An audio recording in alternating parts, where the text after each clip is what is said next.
नहीं, मेरी लड़की ने सुसाइड कर दिया है, ये खबर आई है। उनको 3 घंटा खड़ा रखा और ये हाथ जोड़ती रही, माँ बाप हाथ जोड़ते रहे, हमें एक बार दिखाओ, हमारी बच्ची का मुंह एक बार दिखाओ। మరికొద్ది రోజుల్లో స్టెటస్కోప్ పట్టుకొని ప్రజలకు సేవలు అందించేందుకు ట్రైనింగ్ అవుతున్న వైద్య విద్యార్థిని అత్యంత కిరాతకంగా పొట్టన పెట్టుకున్నాడు ఓ కీచకుడు.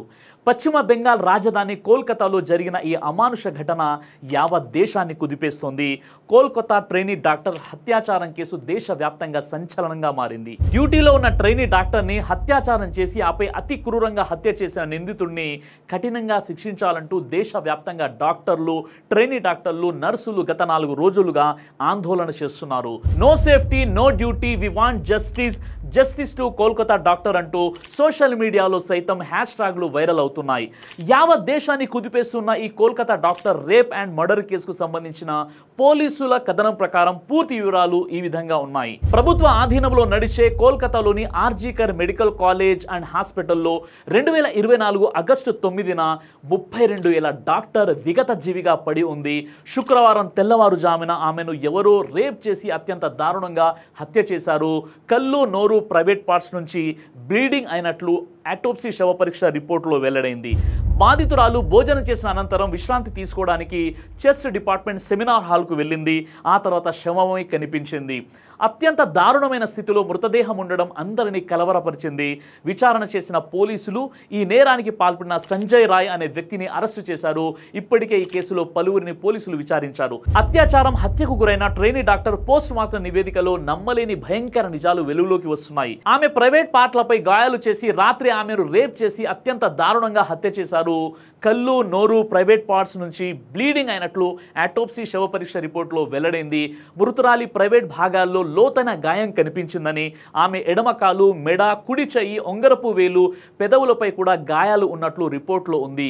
బాధితురాల్ని దారుణంగా ఉక్కిరి బిక్కిరి చేసి చంపేసినట్లు వైద్యులు నిర్ధారించారు. గొంతు నిలిమి చంపడంతో ఆమె థైరాయిడ్, కార్టిలేజ్ విరిగిపోయినట్లు గుర్తించారు. ఆగస్టు 9వ తేదీ శుక్రవారం తెల్లవారుజామున 3 గంటల నుంచి 5 గంటల మధ్య అత్యాచారం, హత్య జరిగినట్లు వైద్యులు పోస్ట్ మార్టం నివేదించిన పోస్ట్ మార్టం రిపోర్టులో పేర్కొనడం జరిగింది. మృతురాలి ఛాతీ, పెదవులు, వేళ్లు, ఎడమ కాలికి గాయాలు ఉన్నాయి.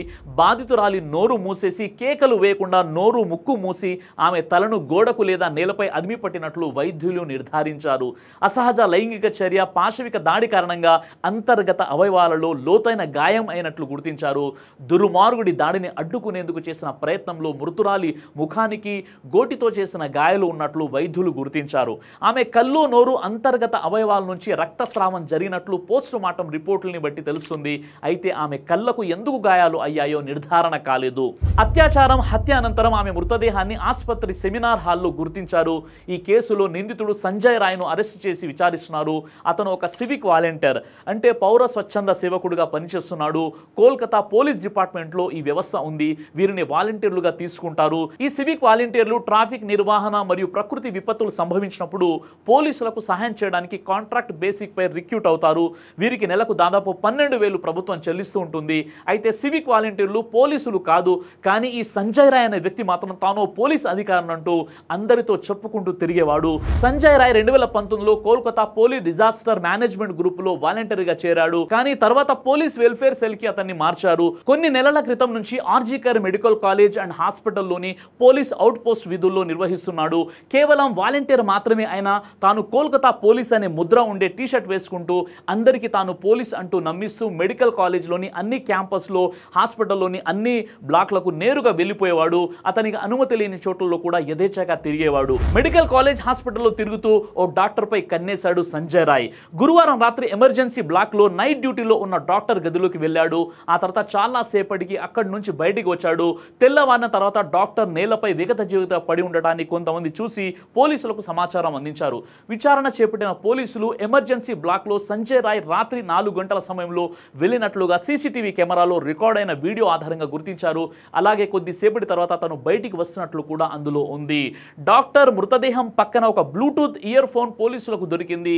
రాత్రి 4 గంటల సమయంలో సంజయ్ రాయ్ ఎమర్జెన్సీ బ్లాక్ లోకి వెళ్ళిన సమయంలో అతని మెడలో ఆ బ్లూటూత్ ఇయర్ ఫోన్స్ ఉన్నాయి. కానీ బయటికి వచ్చే సమయంలో లేవు. పైగా ఆ ఇయర్ ఫోన్ సంజయ్ ఫోన్స్ కి కనెక్ట్ అయి ఉన్నాయి. దీనిపై సంజయ్ రాయే డాక్టర్ పై అత్యాచారం చేసి ఆమె ఎక్కడ ఈ విషయం బయట పెడుతుందోనని ఆమెను హత్య చేసినట్లు పోలీసులు ప్రాథమికంగా ఒక నిర్ధారణకు వచ్చారు.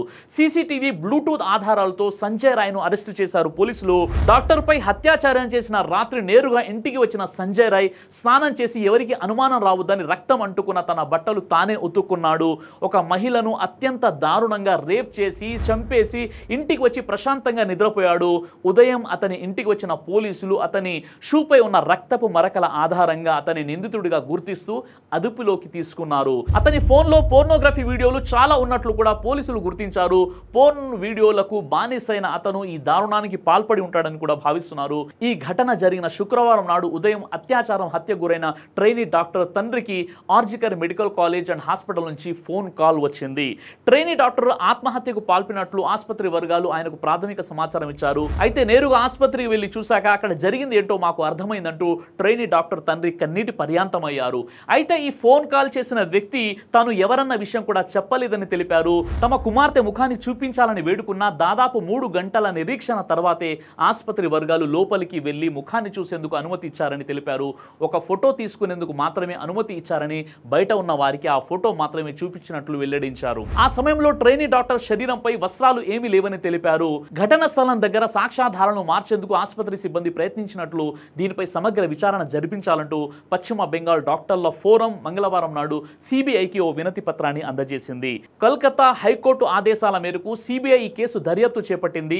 అధికారులు 3 బృందాలుగా ఏర్పడి విచారణ చేస్తున్నారు. ఈ కేసులో సిబిఐ దర్యాప్తు మొదలుపెట్టిన నేపథ్యంలో మరిన్ని సంచలన విషయాలు వెలుగులోకి వస్తున్నాయి. ట్రైనీ డాక్టర్ పై గ్యాంగ్ రేప్ జరిగి ఉండొచ్చని అనుమానాలు కూడా వ్యక్తమవుతున్నాయి. ఆమె డెడ్ బాడీకి నిర్వహించిన పోస్ట్ మార్టంలో అధిక మొత్తంలో వీర్యం ఉన్నట్లు గుర్తించడమే ఈ అనుమానాలకు కారణమవుతుంది. ఆమె శరీరంలో 150 మిల్లీగ్రాముల వీర్యం ఉన్నట్లు ఆమె తల్లిదండ్రులు కోర్టులో దాఖలు చేసిన పిటిషన్లో ప్రస్తావించినట్లు తెలుస్తుంది. సాధారణంగా ఒక వ్యక్తి నుండి 15 గ్రాముల వీర్యమే వెలువడుతుంది. దీన్ని బట్టి తమ కుమార్తెపై ఒకరికంటే ఎక్కువ మంది గ్యాంగ్ రేప్ కు పాల్పడినట్లు వారు ఆరోపిస్తున్నారు. మమతా బెనర్జీ ప్రభుత్వం నిందితుల్ని కాపాడుతుందా అని అనుమానం రావడానికి కారణాలు, medical college principal Sandeep Ghosh ఈ సంఘటన జరిగిన వెంటనే రిజైన్ చేశాడు. చేసిన తర్వాత అతనికి వేరే ప్రభుత్వ మెడికల్ కాలేజ్ నుంచి పోస్టింగ్ ఇచ్చింది. గవర్నమెంట్ ఇంత పెద్ద ఇన్సిడెంట్ జరిగితే తనపై చర్యలు తీసుకోకుండా ఎందుకు వేరే మెడికల్ కాలేజ్కి పోస్టింగ్ ఇవ్వడం జరిగింది అనేది ఒక ప్రశ్నార్థకంగా ఉంది. అలాగే ఘటన స్థలానికి దగ్గరలోనే ఉండే కొన్ని గోడలని కూల్చేశారు. ఎందుకంటే హాస్పిటల్లో రెనోవేషన్ పనులు జరుగుతున్నాయని చెప్తున్నారు. అవన్నీ కూడా బాగా వైరల్ అయ్యాయి. ఇంత పెద్ద సంఘటన జరిగితే ఒకవైపు డాక్టర్స్ అందరూ కూడా విధులు బహిష్కరించి ఆందోళన చేస్తుంటే ఇలాంటి సమయంలో రెనోవేషన్ చేయడం ఏంటి అని అందరికీ సందేహం కూడా కలుగుతుంది. కీలకమైనటువంటి సాక్ష్యాధారాలను మాయం చేయడానికి ఇలా గోడలు కూల్చేశారనే కథనాలు కూడా విస్తృతంగా వచ్చాయి. నేషనల్ క్రైమ్ రికార్డ్స్ బ్యూరో కథనం ప్రకారంగా మన దేశంలో ఒక రోజు సగటున 86 అత్యాచార కేసులు నమోదవుతున్నాయి. ఇవన్నీ కూడా ఆన్ రికార్డెడ్ సంఘటనలు మాత్రమే. ఇంకా రికార్డు కానివి కొన్ని వందల్లో ఉంటాయి. అలాగే రోజుకి 49 మహిళలపై దాడులు జరుగుతున్నాయి. జాతీయ మహిళా కమిషన్ రిపోర్ట్ ప్రకారం 2024లో 900 అత్యాచార కేసులు నమోదయ్యాయి. ఇవి ఆన్ రికార్డ్ ఆఫ్ ఇంకా చాలా ఉంటాయి. చిన్నారి పాప నుండి హాస్పిటల్లో పనిచేసే డాక్టర్ వరకు భద్రత లేని అభద్రత భారతదేశంలో ఇవాళ మనం ఉన్నామంటే మన దేశం యొక్క పరిస్థితి ఎలా ఉందో ఒకసారి మీరు ఆలోచించండి. ఈ మధ్యనే ఏపీలో వరుసగా మైనర్ బాలికలపై అత్యాచారాలు ఏ స్థాయిలో జరుగుతున్నాయో మనం చూసాం కదా. ఇంకా నమోదు కానివి కూడా చాలానే ఉన్నాయి. ఇలా ప్రతిరోజు ఏదో ఒక చోట అత్యాచారాలు జరుగుతూనే ఉన్నాయి. జార్ఖండ్ జంషేడ్పూర్లో 3 సంవత్సరాల నర్సరీ చదువుతున్న బాలికపై వ్యాన్ డ్రైవర్ రేప్ చేశాడు. ఇలా ఎన్నో గతంలో ఢిల్లీలో నిర్భయ ఘటనలానే ఇప్పుడు కోల్కతా ట్రైనీ డాక్టర్ హత్యాచార ఘటన కూడా యావత్ దేశానికి కుదిపేస్తుంది. ఇటు జాతీయ మీడియాతో పాటు అటు అంతర్జాతీయ మీడియా కూడా ఈ ఇన్సిడెంట్స్ పై ఫుల్ ఫోకస్ చేశాయి. నిర్భయ ఘటన తర్వాత ఇలాంటి ఘటనలకు అడ్డుకట్ట వేసేందుకు కఠిన చట్టాలు తీసుకొచ్చిన ఇలాంటి ఘటనలు పునరావృతం అవుతూనే ఉన్నాయి. మరింత కఠిన చట్టాలను తీసుకురావడంతో పాటు వాటిని పాలకులు అంతే కఠినంగా అమలు చేయాలన్న డిమాండ్ వినిపిస్తుంది. అర్ధరాత్రి వేళ ఆడది ఒంటరిగా తిరిగిన రోజే దేశానికి నిజమైన స్వాతంత్రమని గాంధీజీ కలలు కన్నారు. మరి దేశం 78వ స్వాతంత్ర దినోత్సవ వేడుకలు జరుపుకుంటున్న వేళ గాంధీజీ కల సాకారం ఇంకా ఎంత దూరంలో ఉందో ఇప్పటికైతే సమాధానం లేని ప్రశ్నగానే మిగిలిపోయింది. దైవ ప్రవక్త ముహమ్మద్ సల్లల్లాహు అలైహి వసల్లం వారు తెలియజేశారు, కడుపుకు సంబంధించినటువంటి అన్ని రకాల వ్యాధులకు అద్భుతమైనటువంటి ఔషధం తల్బీనా. ఇది దైవ ప్రవక్త వారి సున్నత్. మంచి ఆహారం, ఇమ్యూనిటీ బూస్టర్, ఇందులో షిఫా ఉంది. ఇది మంచి ఔషధంగా కూడా పనిచేస్తుంది. కాబట్టి పిల్లలు అయినా పెద్దలు అయినా ఎవరైనా దీనిని ఉపయోగించవచ్చు. అలాగే ఖురాన్లో దైవం తెలియజేశాడు, తేనెలో మీకు స్వస్థత ఉంది అని. కాబట్టి స్వచ్ఛమైనటువంటి తేనె కోసం మీరు సంప్రదించండి. అలాగే షాహీ హల్వాను మీరు తప్పనిసరిగా ఉపయోగించి మీ దాంపత్య జీవితంలో మంచి అనుభూతిని పొందండి. ఇందులో ఎలాంటి సైడ్ ఎఫెక్ట్స్ లేవు. ఇది కంప్లీట్గా హెర్బల్ ప్రొడక్ట్స్తో తయారు చేయబడినటువంటిది. కాబట్టి ఇక్కడ కనిపిస్తున్నటువంటి ఈ నెంబర్స్కి కాల్ చేసి మీరు ఇప్పుడే ఈ ప్రోడక్ట్ని ఆర్డర్ చేసుకోవచ్చు. కొరియర్ ఫెసిలిటీ కూడా ఉంది.